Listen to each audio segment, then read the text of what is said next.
Welcome to the eBell Member Spotlight. For those of you who are new to the eBell, we are delighted to have you and invite you to join us. Our dues are very reasonable. As a member, you will be supporting our women-led nonprofit. Founded in 1894, we strive to fill our historic campus with diverse performing and visual arts, public scholarship, community service, and civic leadership. At this time of year, when we as a nation commemorate Black History Month, we are so excited to have two of our very own members share their personal experiences and collaborate for this special program. We have Wendy Gladney and Regina Jones, who are both going to talk about Regina's story and how Regina and her husband Ken created Soul magazine. Wendy and Regina are both longtime members of the eBell, and both of them have daughters who are also members of our club. And I believe one or both of them are here with us today too. So I'm going to turn this program over to Wendy, our interviewer. Wendy is a weekly columnist for the Los Angeles Sentinel and the Inland Valley News, as well as a contributor to Suite Life SoCal magazine. She is a life strategist, a success coach, an author, and speaker, among her many other talents. I just also want to say before I turn this over to Wendy, that as we wrap up our program today, I say the best word would be morph into our confab. For those of you who are not aware, confab is our informal social gathering for members where we just get to know each other better and have casual conversation. We invite all of you who would like to get to know us a little better to join us for the second hour of this event and stay on. Wendy and Regina are both going to stay with us so we can continue any conversation about their lives or move on to other topics as we wish. So thank you very much for coming. And I'm going to turn this now over to Wendy. Thank you so much, Phyllis. I appreciate that introduction, and I want to thank everyone for joining us today. And I would like to thank the committee for having me to moderate this, because before I share a little bit about Regina, I just want to say that I've known of Regina more than getting to know her specifically working on this project. And she's a gem and a jewel in our community. And she has done so many amazing things. So I actually would consider her a role model and a mentor for a lot of the work that I've done that she paved the way for people such as myself, because I've done community relations and event planning in my career. And she opened so many doors, even if she didn't know some of us that would be walking through them. So thank you so much, Regina. And it's a pleasure to be here with you today.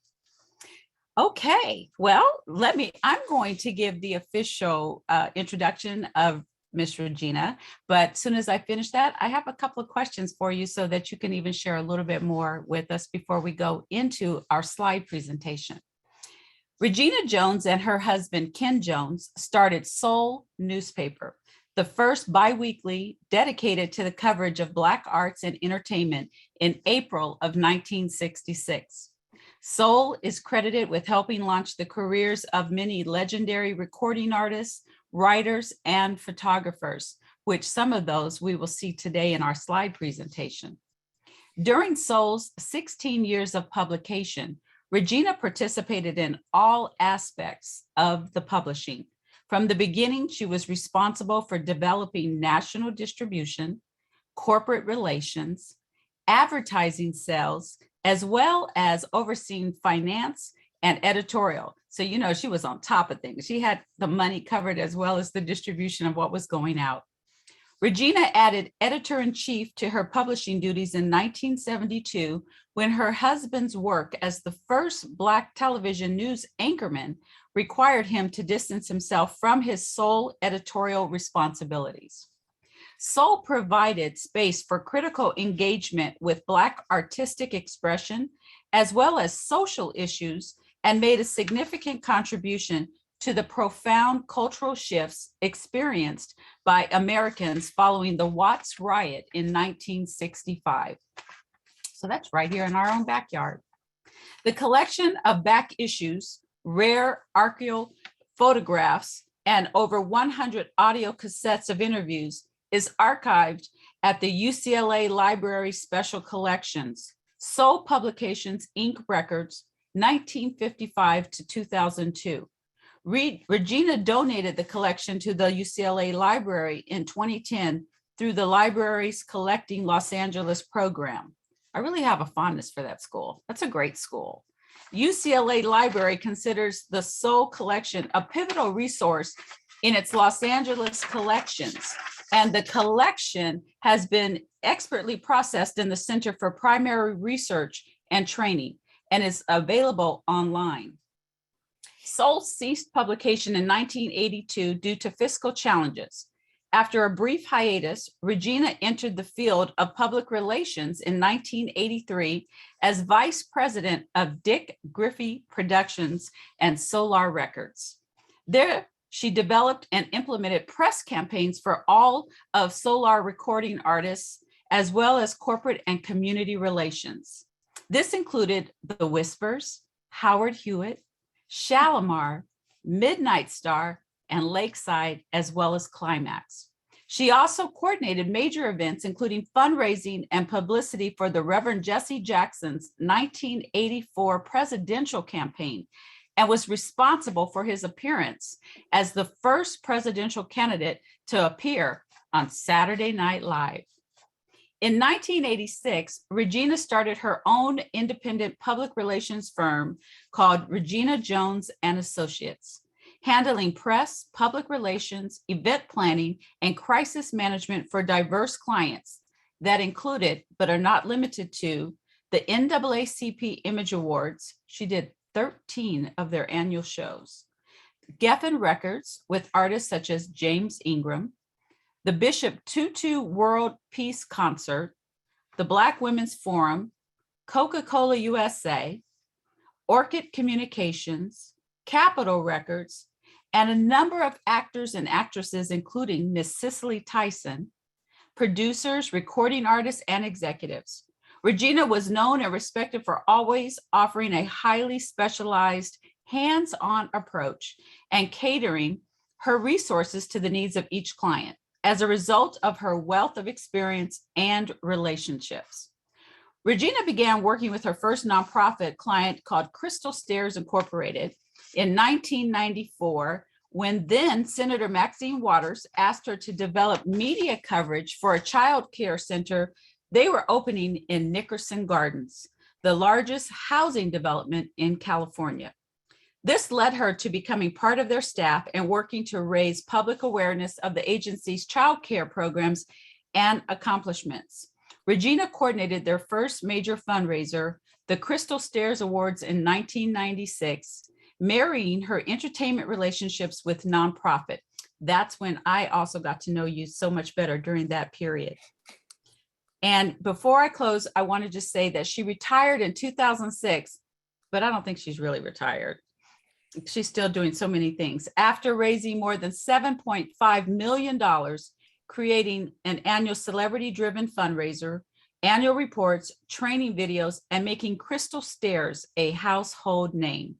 Regina is currently enjoying or trying to enjoy retirement, working on her family genealogy, preserving personal family photos, and getting back to writing her personal memoirs. So ladies, I'd like to welcome our very own Miss Regina Jones. Thank you. Thank you so much. So we learned a little bit about your professional career by this introduction, but why don't you tell us something just personal about yourself? I mean, I've gotten to know you better over the last several weeks, but share something that I know the ladies would love learning about you. Well, I've got to say thank you, Wendy. You did a lot more research than I think that I even gave you. You went above and beyond. You're good, a great interviewer. I was born right here in Los Angeles, California during World War II. And my father was in the military overseas, and my mother was working as a beautician. And, You know, it's so funny because I grew up in a tract neighborhood, brand new homes, where in those days, all the neighbors looked out after one another's children. We played out in the streets until the street lights came on. And I never even knew we didn't have money. I mean, it was just like we were doing great. We were fabulous. And I still know many of the people that I grew up with back in those days, which is amazing to me. Mhm. My mom was a beautician, as I said before, and my dad, who, when he came back from World War II, well, before he went, he worked for Edison Company and had been there a long time. He was an elevator operator. And when he came back, he was traumatized, so he became a janitor.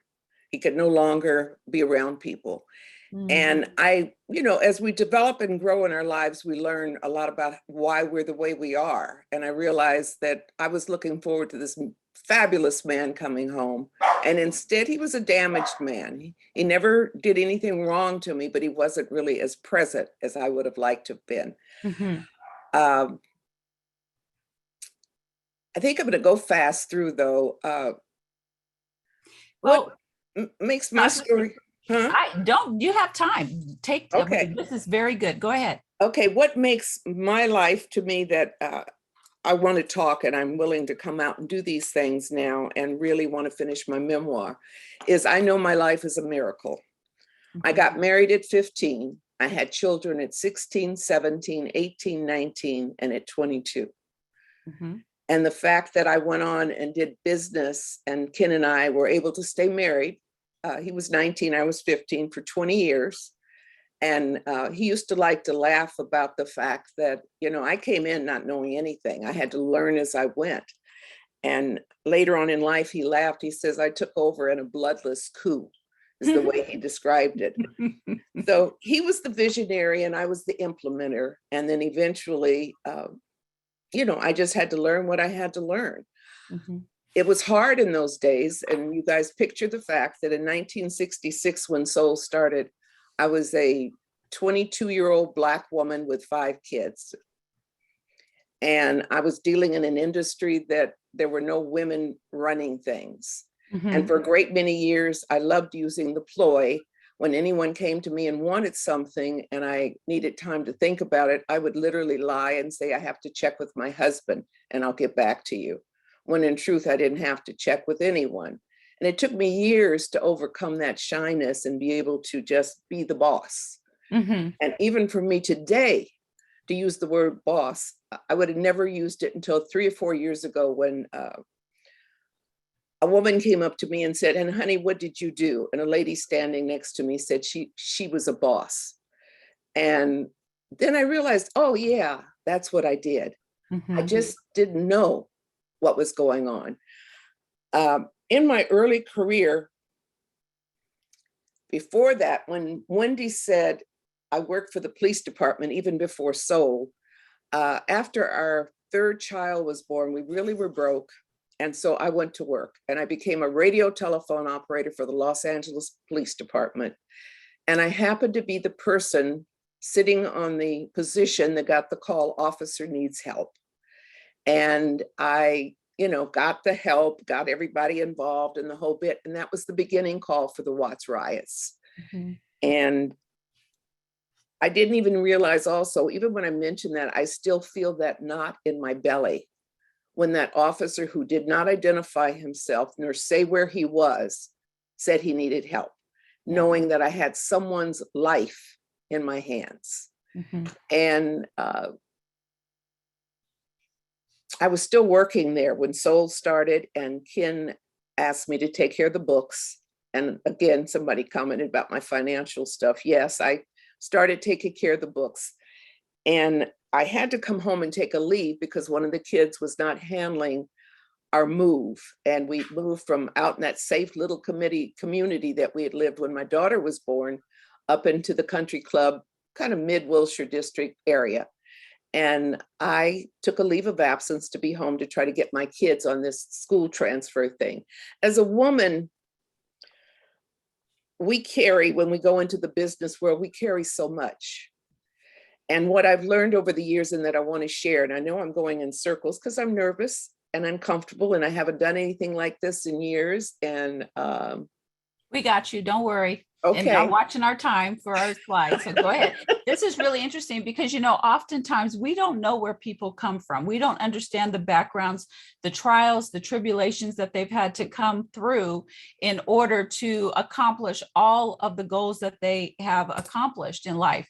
And I will share with you, I'm reading the comments that are coming up in our chat room. And for example, I know a wonderful young man, Donald Welch, who was actually featured in SoCal magazine. He just said he loved Soul newspaper. And as a kid, he couldn't wait to get his copy. So, you're a national treasure living with us right now. And we're getting to hear straight from your mouth, your words, as it relates to this publication that has recorded so much of the history, especially in the African-American community, but not just the African-American community. So we'll come back to that, but finish your story for us, Regina. well, it's just, it's funny, and I'm sharing this, and I don't know why, but what I want to share more than anything, and what I'm practicing right now today, being here with you, is as a woman, how I survived and did all these things is no matter how many times I tripped and fell or I got knocked down, I always kept getting back up.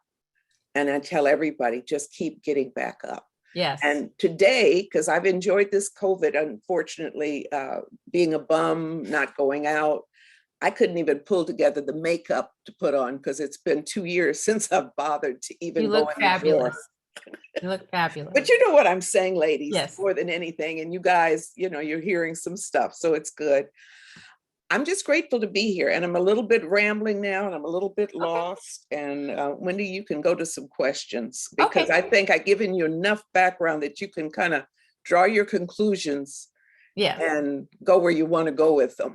Yes. Well, you did exactly what I was hoping, is where you just shared a little bit from your heart with our viewers today, our members and our friends that are online today, just to give us a little background about you other than just Soul magazine and Soul newspaper, because that's going to be our focus today in celebrating Black History Month and some of the accomplishments. But still, it was good to see who the woman, even the girl, because you even started telling us about you when you were a teenager, who you are and who you were even prior to and not just limited to Soul magazine. So Haley, why don't we go ahead and get started with our slide presentation, and along the way we'll ask some questions. Okay. Next slide. Next slide.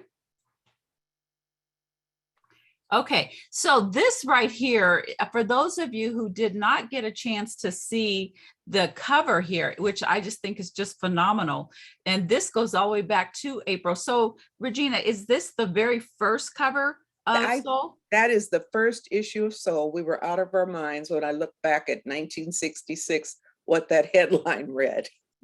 Yes, I know. Huh? It was like today, like, my goodness, white artists selling Negro soul. But you know what? I mean, for those of us who follow entertainment, music, or pay attention to certain things, we always knew that there were white artists that were also singing either Black, what they call Black music, or race records and so forth.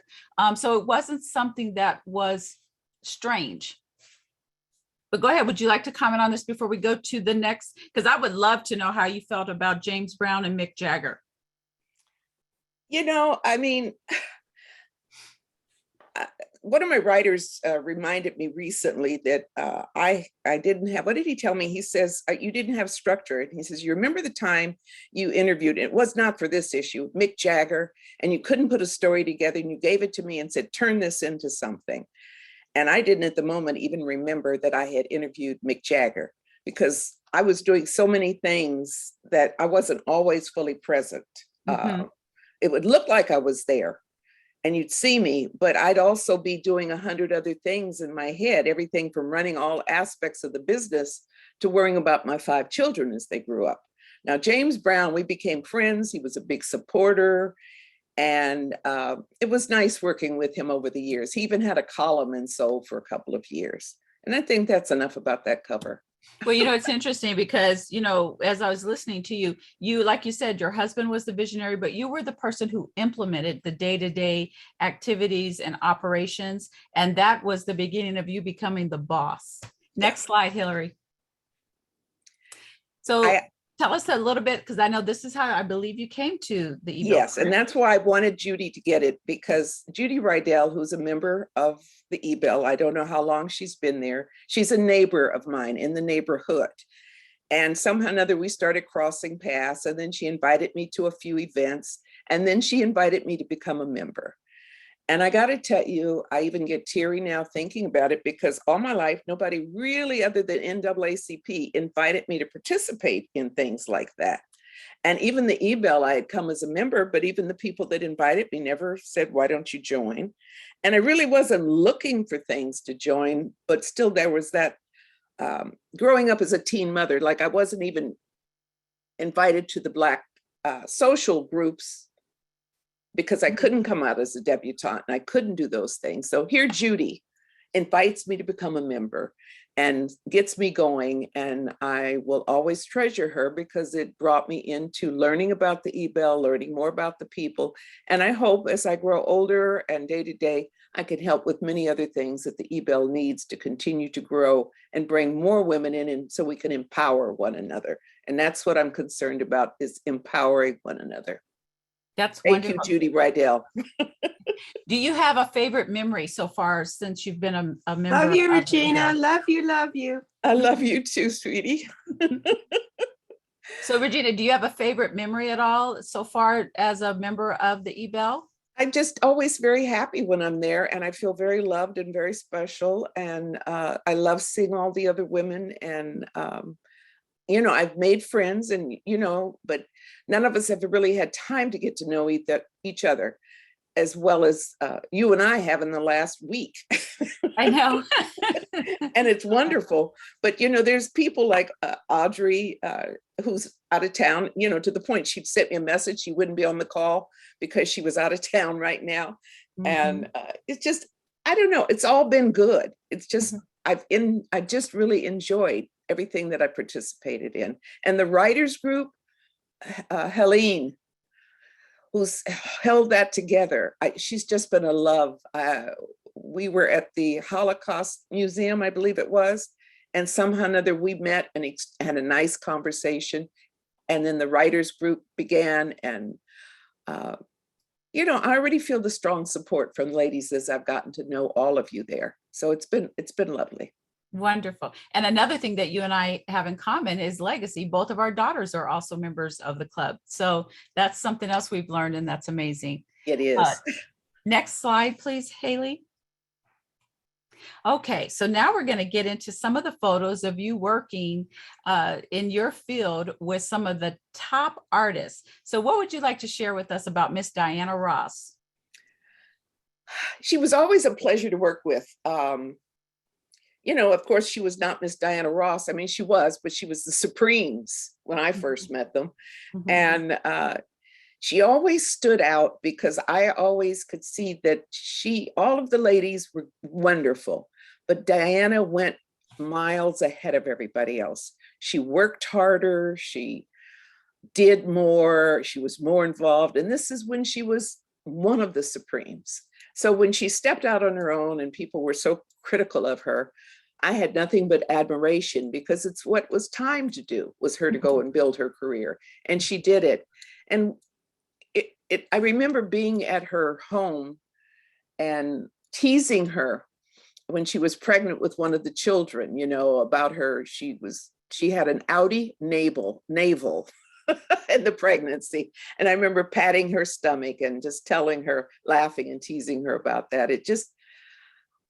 It was a natural, normal thing. Now, understand, when I say sometimes I was absent, and I see it now, I'm looking in my eyes here, I'm standing there holding hands with Diana Ross. I had no memory that we were holding hands until I saw this photo when someone sent it to me. That's how comfortable it was. Just, I always felt good at her different homes, different places. And a number of years ago, not too terribly long ago, she was at the airport. One of my sons was working there, and he went up to her and said, Miss Ross, my mother, Regina Jones, he called me first, said, Diana Ross is sitting here waiting for a plane. And he went back to her and said, my mother said to tell you hi, her name is Regina Jones and she published Soul. And Diane said, uh-huh. And that was it. He said, then about 10 minutes later, she jumped up, came over to him and said, please tell Regina hello. So I knew what she was doing. How many people has that woman met over the years? And then here, Right. 30, 40 years later, I haven't seen her in 30 years. She recognized who I was and came over to say hi. And that just means that I left a pleasant memory in her. And that's a good feeling because I still admire her and watch all the things that her daughter is now doing on TV. Right. We do kind of live through our daughters eventually at one point or another, don't we? Oh God, we do. I know, I do too. And I'm saddened by the loss of Mary Wilson, because we always kept in touch even after, over the years. Mm-hmm. And had a good friendship and a good relationship. And it was a big shock and a lot of hurt to me when she passed away not too long ago. Mm-hmm. Thank you for sharing that. Haley, next slide, please. Okay, so talking about Diana Ross, we can't talk about the Supremes and some of the other artists without mentioning Mr. Berry Gordy. Why don't you tell us a little bit about Berry Gordy? And for those that may not be familiar with who he is or what he accomplished and did, why don't you share a little bit with us? Okay, he's the founder, president of Motown Records, and he built an empire of the Supremes, the Temptations, the Four Tops, Marvin Gaye, Stevie Wonder. Mm-hmm. I know I'm missing a bunch of people, but he was a fantastic businessman. But before that, he was a fantastic identifier of talent. Yes. And when he first saw soul, he appreciated it, understood what we were doing, and invited me back to Detroit. They hadn't even moved here yet. Mm-hmm. And invited me to their headquarters and had me meet artists there and see what their studios were like. He always extended himself, even to the point that I was at Marlboro for one of my granddaughters who was attending there. And here he is, we're both, 50 years later, he's stepping out of a car with a whole bunch of people. And I said, Mr. Gordy. And he says, oh, Regina, we've been talking about you and wondering where you were and whatever happened to you. And that's about 10 years ago or less, Mm-hmm. And it was nice. He supported soul with access to all of his artists. He supported soul with advertising, which, is what a publication needs to survive.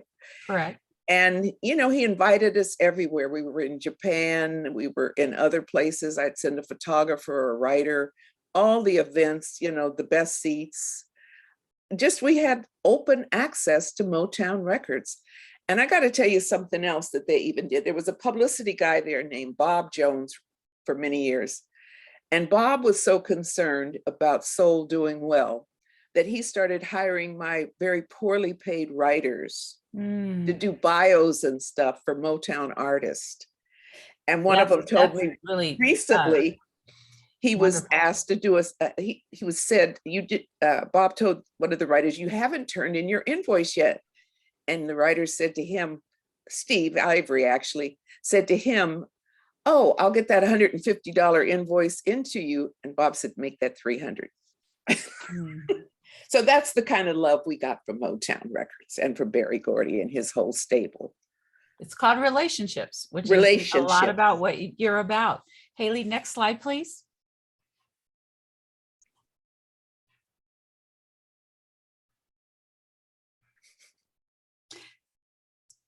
Okay, I think I think this is next, yes. Okay, so tell us a little bit more, not only about the artists, but what specifically did you do to help some of these artists? When some of the artists were not at this level that you're seeing them at now, but when they were beginning artists Mm-hmm. and nobody else would give them any love and they had some talent, we did interviews and we did stories on them and reviewed their concerts. Understand back in the 60s, even the white publications were not going to deal with them at all. Mm-hmm. And even the Black publications such as an Ebony and a Jet, they were dealing with a Nat King Cole or a Lena Horne Sammy Davis Jr. or someone. Sammy Davis Jr., you're superstars at that time. You're pretty much Established. an acceptable artist. Mhm. And there was nowhere for your grassroots artists to go. So Soul gave coverage to those artists. And, it's nice. I'm laughing. I see there. First of all, I want to say that's my husband, Ken, in the light colored jacket. Some of you might have seen him as a TV anchorman on Channel 11 and then on Channel 2 back in the 70s. And then that's Marlena Shaw next to him, and then Billy Paul. And Billy Paul, if any of you remember, he had a song that was a big hit. It was called Me and Mrs. Jones. And he was up at the office a few times for interviews and stuff. And the whole staff would have fun teasing me about him being there in the office. And then, of course, there's Teddy Pendergrass and Patti LaBelle. And that's before she was Patti LaBelle, but that was earlier. She had been, Patti LaBelle and the Bluebells, or help me out here, Wendy. I think it is. I would have to look it up in terms of her group before Patti LaBelle became Patti LaBelle. Yeah. So, this is just some event I was with, Ken and I were at, and we posed for a photo with these people. And, it was nice. Well, that is wonderful. And you're front and center, which is where you should be. And that was not intentional, of course. But it's excellent. Haley, next slide, please. Okay, so now this begins to show you in a different light as it relates to being involved with our local politics and right here in our town. Tell us a little bit about this slide. Well, this was, and I'm wondering where that certificate is, but anyhow, it was acknowledgement of Soul Publications, and it was presented to us by two city councilmen, Bob Farrell, and you can see the nervousness. I'm really forgetting now. Bob Farrell. And I even reached out to Bob to get the other guy's name, and he gave it to me, and it's gone again from my mind. But they were both councilmen. And Bob Farrell did some work in writing for Soul at the very beginning before his career moved on. So Soul touched a whole lot of people in many different aspects and things. And Madeline just made sure we know that's John Ferraro. John Ferraro. And understand, because of Ken being on the news, now he's in touch with all these politicians and people like that while I'm running Soul. So we were kind of covering from 2 or 3 aspects at the same time. And another name that I can't remember, the voice of the Lakers for many, many years. Oh.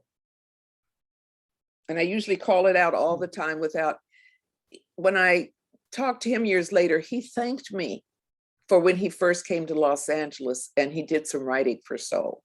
Okay. It's hard for me, but. Chick Hearns, was it Chick Hearns? Oh, no, not Chick Hearns, Lakers. Oh, because Chick Hearns was not the Lakers. Okay. Yeah, it'll come and somebody will give us the answer. I know, I'm trying to check our, someone said Lawrence Tanter. Yes, Lawrence Tanter. That's Meta King. Hi, Meta. Thank you. Okay. Meta. Thank you so much. Yes. See, we have such a great group here. They're making sure that in the chat boxes that we get to know what we don't know. So okay. Thank you, everyone. Well, they're lifting me up. They're all my angels. Yes, they are. Okay. So Haley, can you take us to the next slide, please? Okay, so now we're kind of coming a little bit forward into a little bit more of our modern day politics. So tell us a little bit about this picture and what you were involved with. Well, the reason I wanted to put this picture up, this was a pleasure that I had before our vice president of the United States ran, or even, I think she may have announced that she was running. I don't think she had, but was a fundraiser. And a friend of mine had called me and said they had made a very large contribution. They were going to be out of town and couldn't make it, and would I go in their stead to represent them? And I said, okay. So we're standing there in a group as Kamala had just come through and greeted, and all of us, and some knew her and I didn't know her and I met her. But I wanted to mention the memory that I have from her, because it was the time the one and only time I ever met her. She shook my hand. I had her full attention, eye to eye, and told her who I was and who I was representing, and that it was important that she know who they were. You know, I'm a publicist, so I'm always pushing who I'm pushing, not Yes. me. And she held my hand and continued to shake it and hold it and said, "I will remember that, Regina, and I will remember you," never losing eye contact. And I was sold in this woman at that moment, knowing she was going to do well and go far. And I won't go into my politics, but I'm disappointed we're not seeing more of her and wonder what's going on and who's handling her and why people aren't doing right. Wesson, Herb Wesson, I consider him a friend. He was my councilman. Mm-hmm. And I live in his district, his former district. And I got to know him really well and to really know a lot about him. He was honest with us. He would tell you no, what he wasn't going to do. And yes, if he said he would do it, he did it. Mm-hmm. I found him a delightful man to work with. The guy between us, I don't know. But of course, we all know Mark Ridley Thomas and what he's going through. And I've known Mark so long, I can't even remember. Marquise, someone on his staff, Dina Andrews, Mm-hmm. I know her through the music business and Solar Records, and he was there. And then of course, Cookie Parker, who is working on the Karen Bass campaign and does a lot of fundraisers and things. I met her when I was at Crystal Stairs Child Care. She was on a volunteer committee for me working on Crystal Stairs. And then of course, Mark Ridley Thomas's son. But this was without Kamala. And I want to kick myself because see, I'm such a publicist. I didn't ask to take a picture with Vice President Harris before she was vice president. I missed that opportunity. Yeah, because I understand, coming from a similar background in industry with you, that all the time we're trying to push other people out front, and sometimes we miss those opportunities. But you know what? Like she said to you, you're still never going to be forgotten. So Yeah. That's for sure. Yeah, so that's why that picture was submitted. Okay, Haley, next slide, please. Okay, so now this, and it's so funny, keeping up with the Joneses is a term that people use. And I think we missed one. There we go. Okay, so tell us about this shot first. Go ahead. Okay, this was, I believe, my 70th birthday. And all I wanted was all my kids together in a photo to have, and one of the sole photographers, Bobby Holland,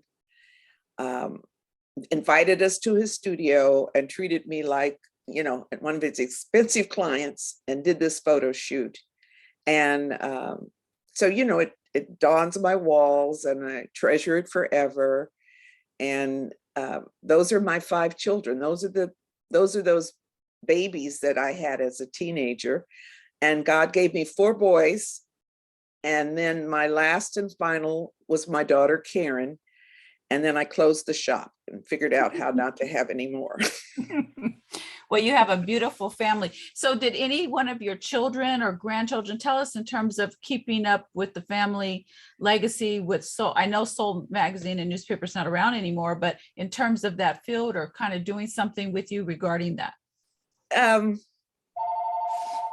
Different ones worked with me doing distribution, driving trucks, doing things as they got to be teenagers and as they got older in the Soul life, because Soul was around for 16 years and our offices were right down the street from where they went to school at Fairfax High School. Mm-hmm. And they would come from school to the office to work. And a lot of them learned their work ethic there because I would put them to work, opening subscriptions, making files, handling distribution, anything and everything that I could utilize them that they wanted and were willing to do. And it was a wonderful thing. They all are still alive and I give thanks for that. My son with the bald head on my right, he lives in Hawaii. He has 4 children I'm blessed with. My son between he and I in the back, well, the one on the right is Corey.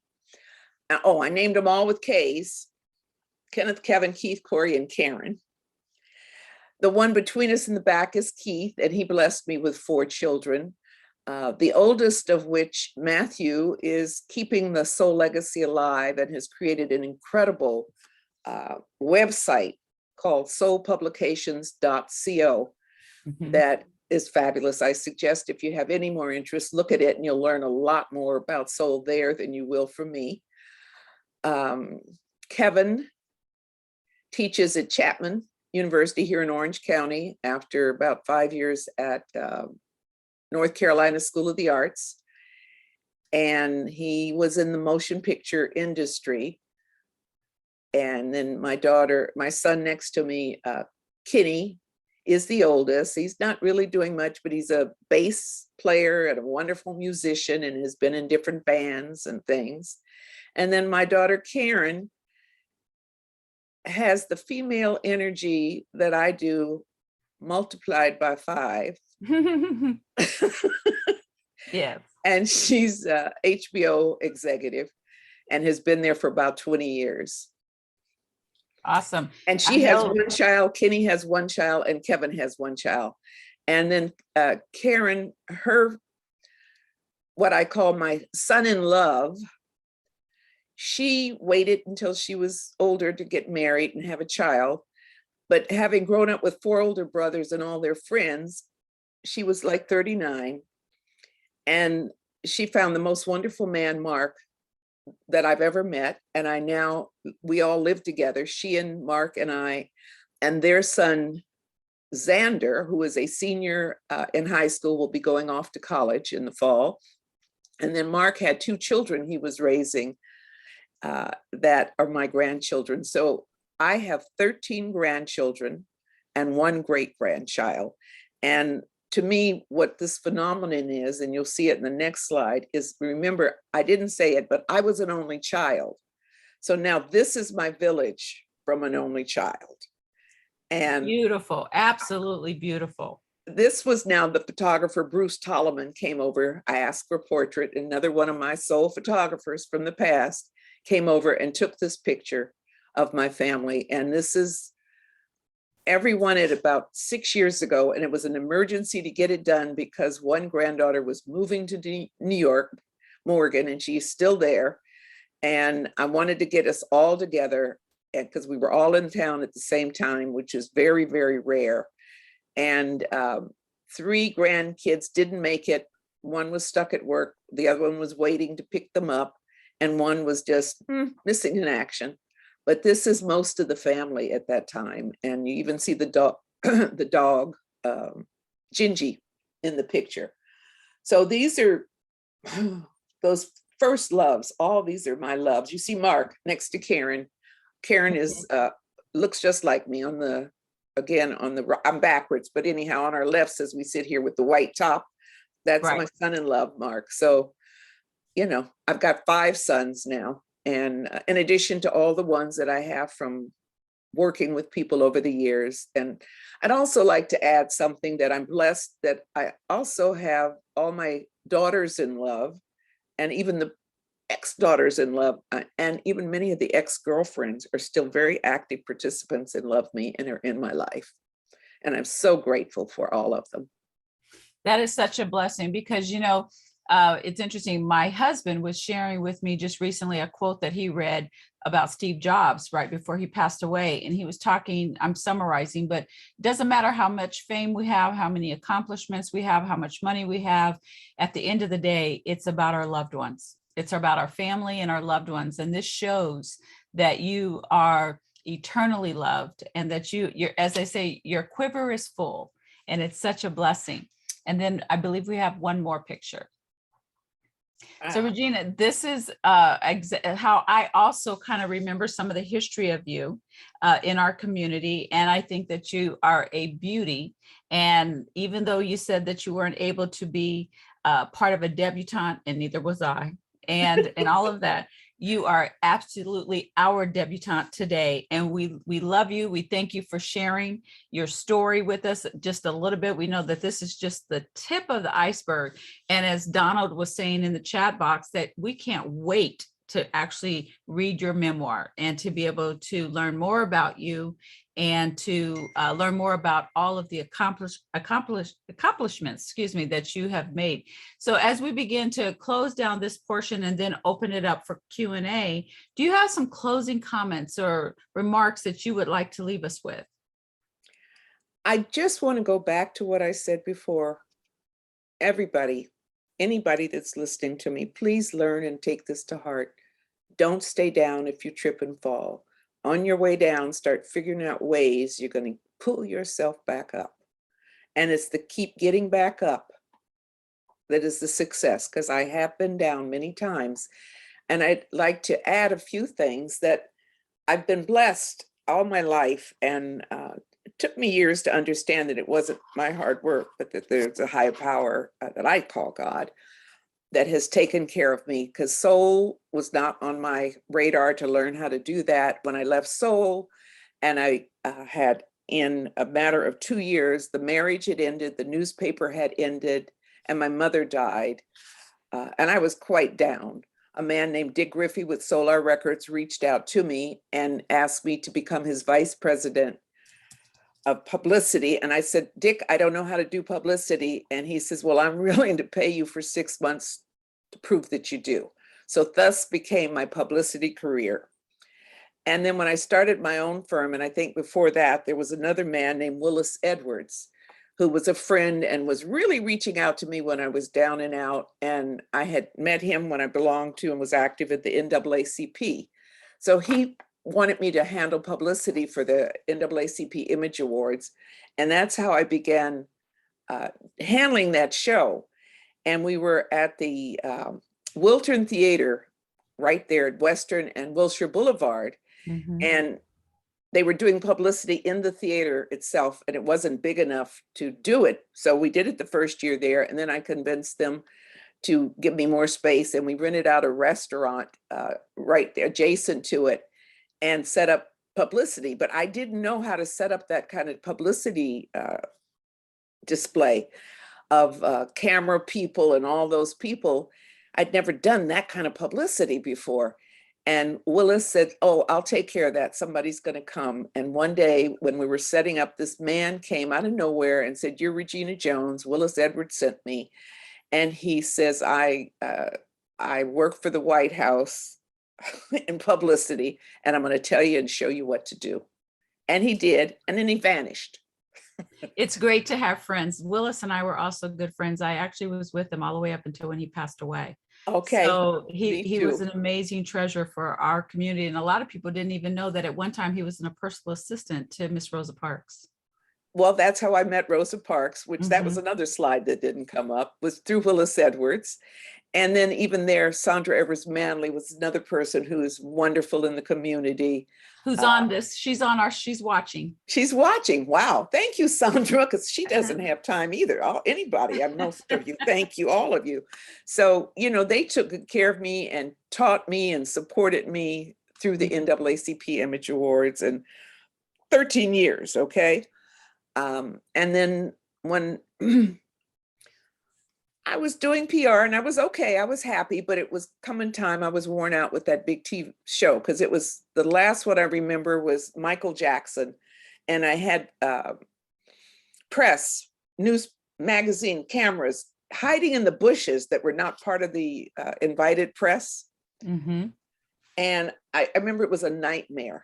It was like the stress was over the top, more than anybody should have to deal with, for me, for the producers, for everything. And I just was tired. And that's when Maxine Waters, who I had one day was at a luncheon where she was, and I went over and said, Maxine, I just need to let you know, anytime you need something, I'm here. She says, I will remember that, Regina. And I said, that's my fear.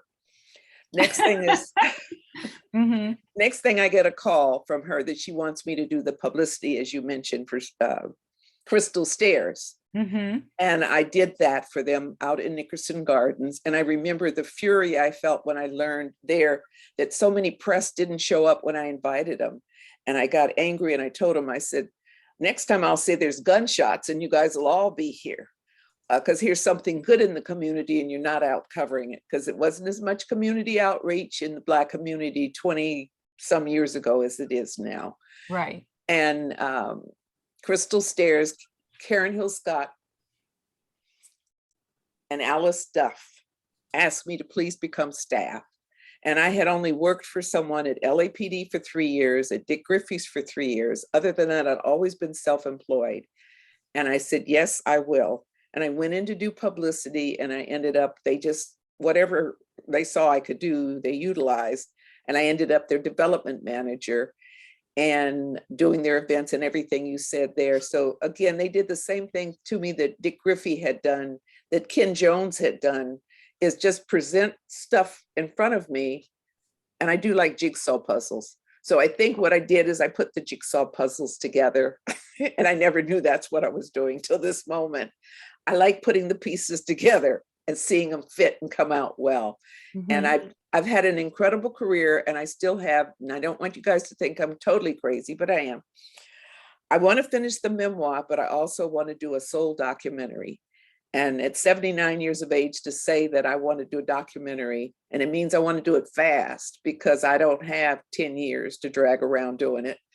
I have those things remaining in my life and I'm going to get them done. Well, I got a lot of support.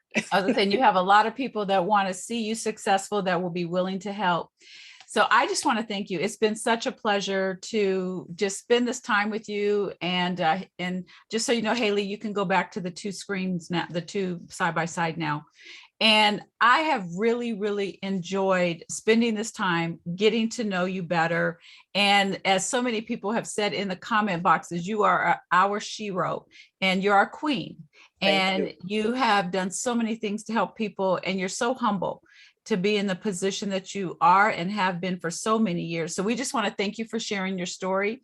And so we have still a few moments left that we wanted to open up. If anybody has a question, I will try to monitor the, I'm looking right now, the chat box to see if anybody has a specific question for Regina while we have her captivated right now on our camera.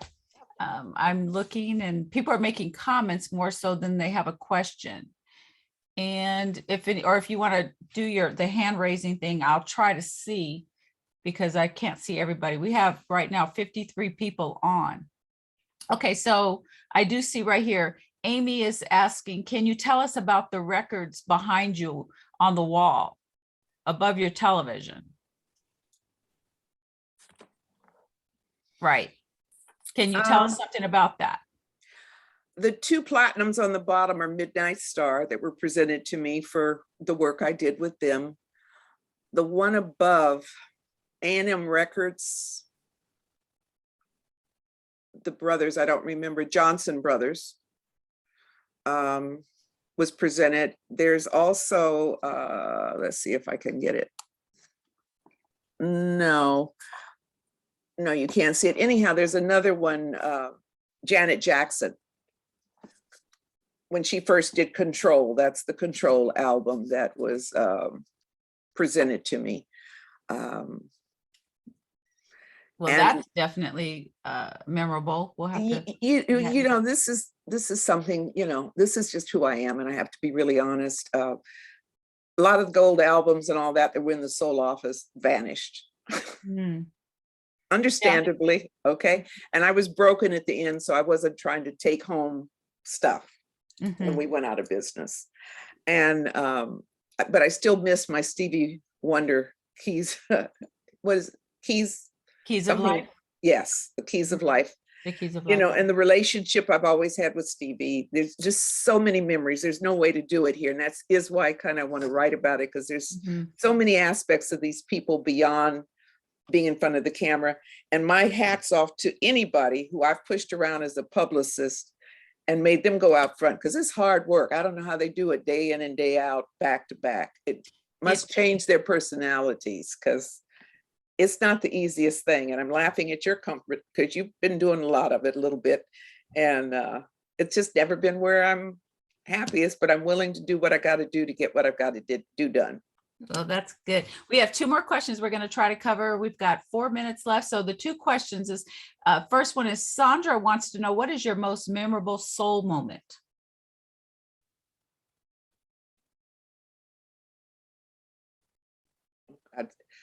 The first issue had come out, and I'm riding the bus home from LAPD downtown, and I look over on a bus bench on Central Avenue and 114th Street, and there's a girl with soul open in front of her.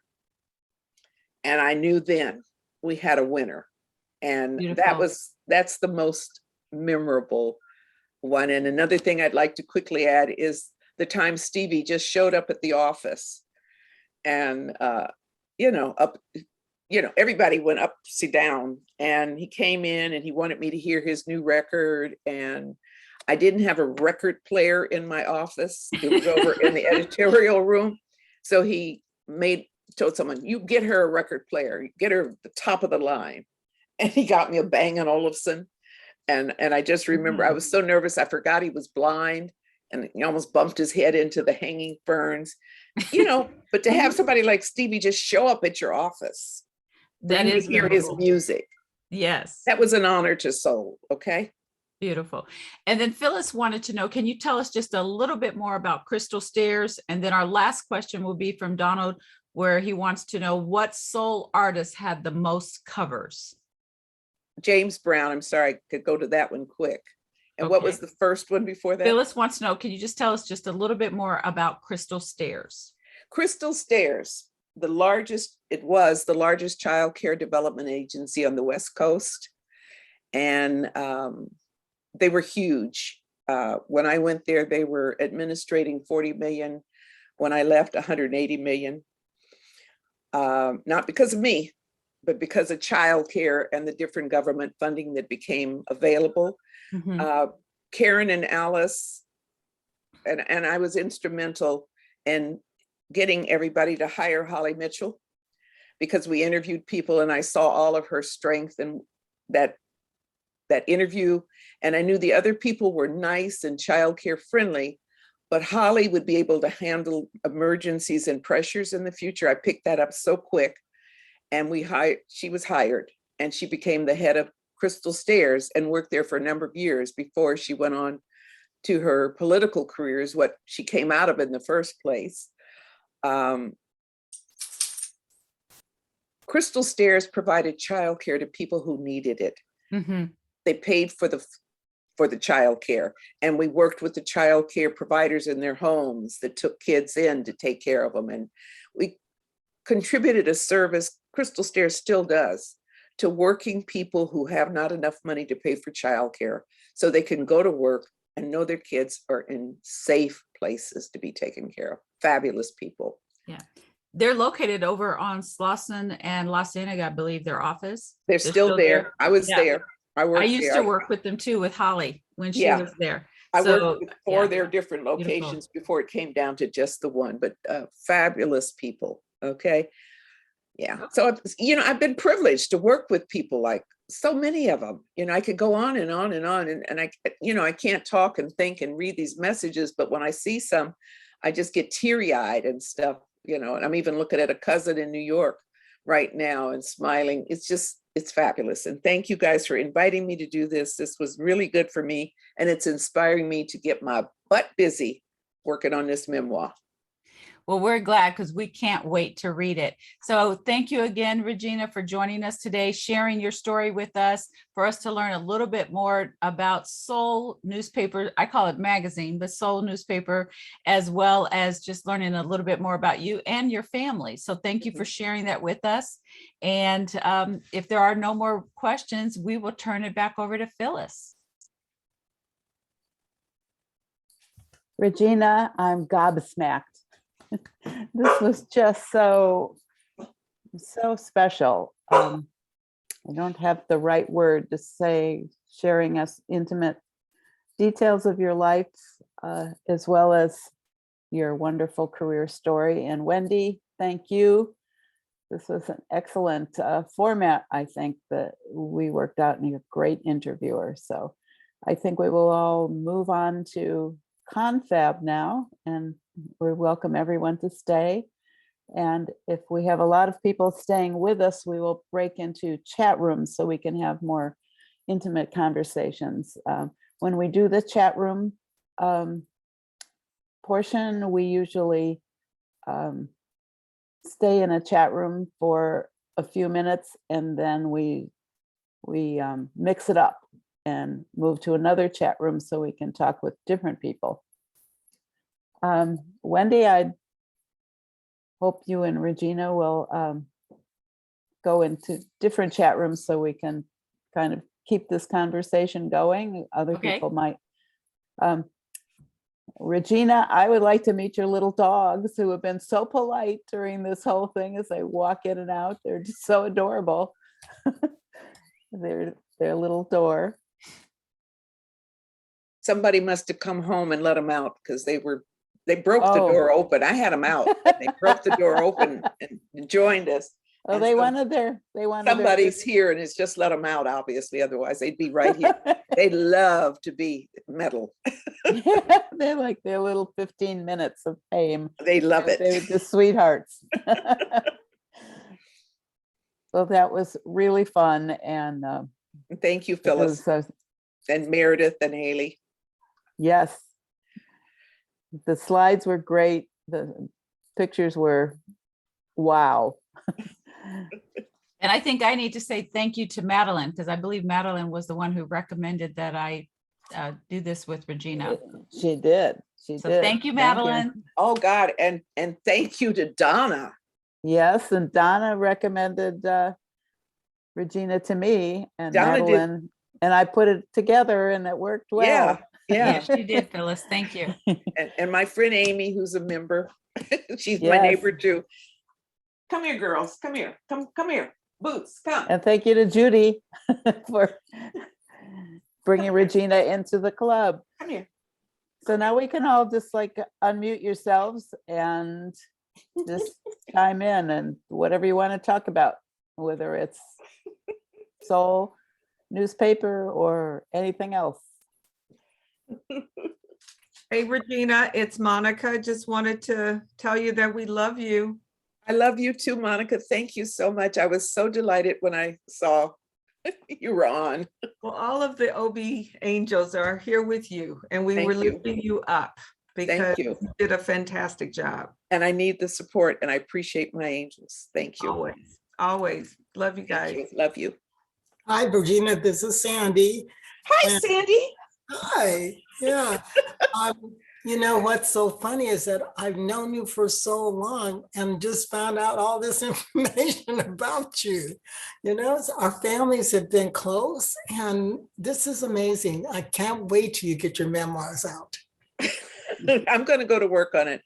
And I appreciate the support. This is the encouragement because it's to pass on to the younger women to know that what we've walked Absolutely. through in order, you know, it's colorblind. All of us women have had traumas and then been traumatized, and some of our, probably 75% of all women. And we got to help each other keep going. Absolutely. This is our time and we better multiply it now because we could lose it. Mm. Right.